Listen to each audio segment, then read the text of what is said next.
ان في بيوت كتير بتتهدم بسبب اهالي. اوعوا تكونوا انتوا ناس منهم.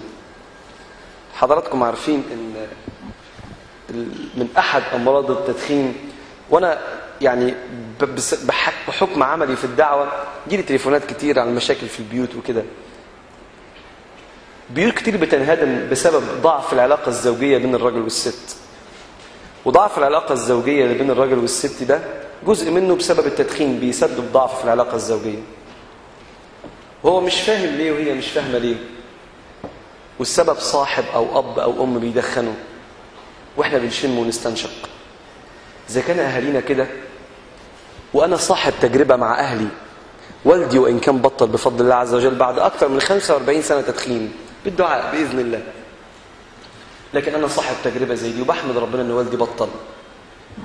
اذا كان اهالينا كده، ما ينفعش ان احنا نبقى عندنا غلظه في توجيههم، بل ما نوجههمش، احنا ندعي وبس.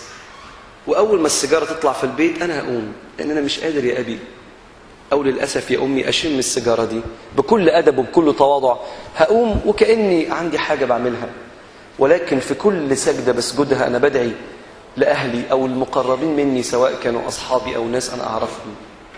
لكن الكارثه ان يكون حد من حضراتكم صفوه المجتمع زي ما فضيله الدكتوره والساده الدكاتره قالوا، ان حضراتكم الناس اللي ربنا رفعهم كما كان.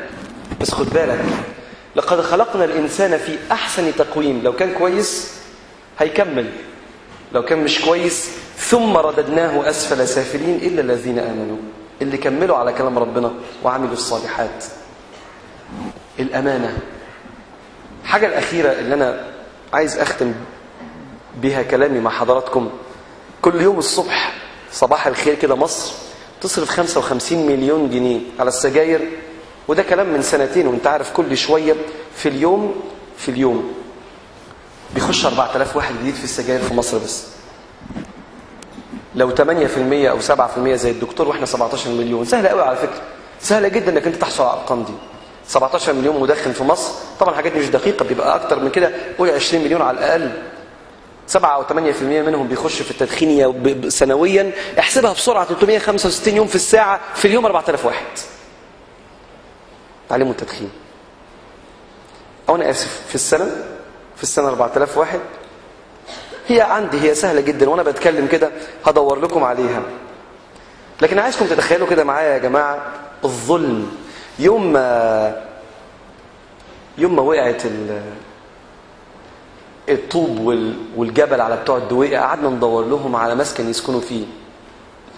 انتوا عارفين حضراتكم ان مصر بتصرف زي ما الدكتور قال من شويه رقم سهل قوي، 13 مليار جنيه في السنه. لو الشقه بتاعت الحكومه ب100,000 جنيه، بتاعت الحكومه اللي هي شقه صغيره، بس هنعمل ايه؟ بيوتهم وقعت واحنا لازم دلوقتي حالا نسكنهم، فهنجيب لهم شقه دلوقتي 100,000 جنيه بقت تجيب شقه صغيره.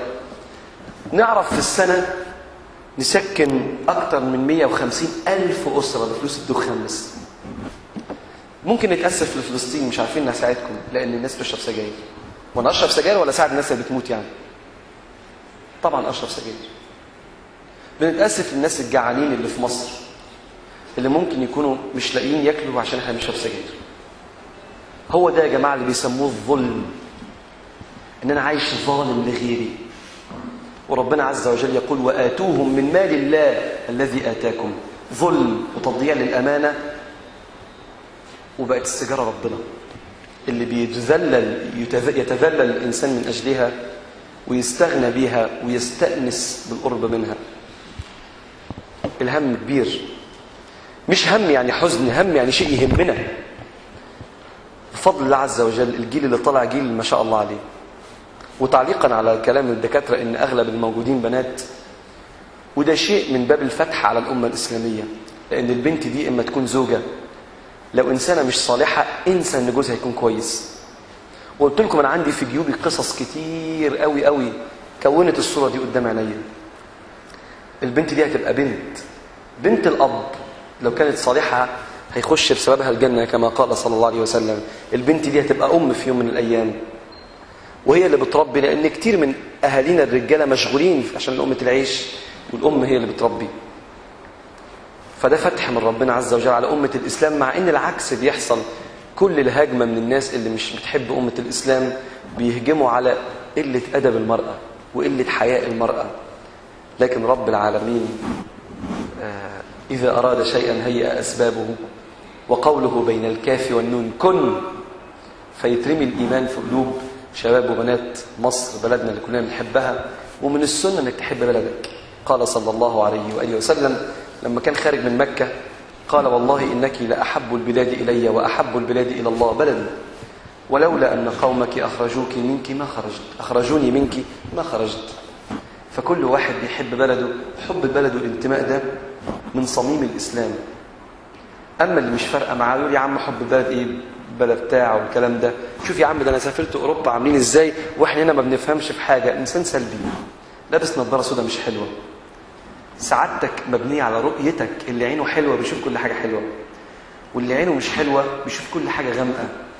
فإحنا عايزين عيوننا تبقى حلوة، ونخلي عيون الناس حلوة عن طريق جيل جميل من الأطباء اللي هيبقوا قدوة بمشيئة رب العالمين.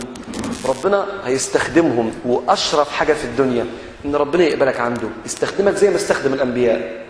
حضراتكم الناس بتقعد بين إيديكم ضعفاء، أوامركم كلامكم زي الأوامر.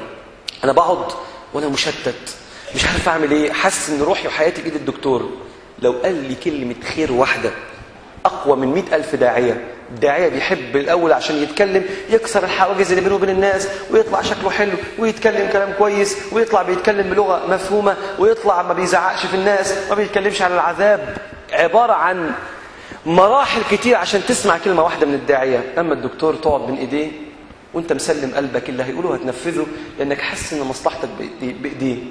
فيقول لك كلمة في الطب، وكلمة عن الأخلاق، وكلمة عن ربنا، وكلمة عن مصلحتك. وفي الآخر يطلع الإنسان من عند الدكتور هو مش واخد باله الدكتور إنه مؤثر جدا.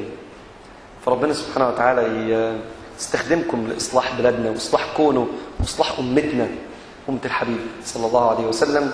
ويستخدمنا جميعا إن إحنا على الأقل لما نروح عند ربنا ما نكونش مفسدين في الأرض، فنروح مع اللي مفسد. وأكتر مفسد كان الشيطان، وإحنا الرحمن غالي عندنا سبحانه وتعالى جل في علاه. أشكر السادة الدكاترة القائمين على الكلية، وأشكركم حضراتكم على الحضور. ولم يبقى إلا بعض الأسئلة، فاسمحوا لي أقعد جنب السيد الدكتور وأقعد جنب الدكتور نادر السيد عشان نجاوب على حضراتكم الأسئلة، وإحنا مش هنطول عليكم إن شاء الله.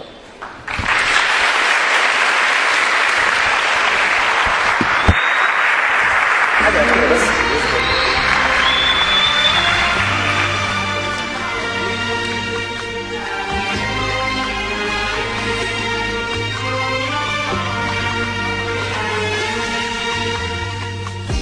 الحب مفتاح الحياة، أول طريقنا ومنتهى.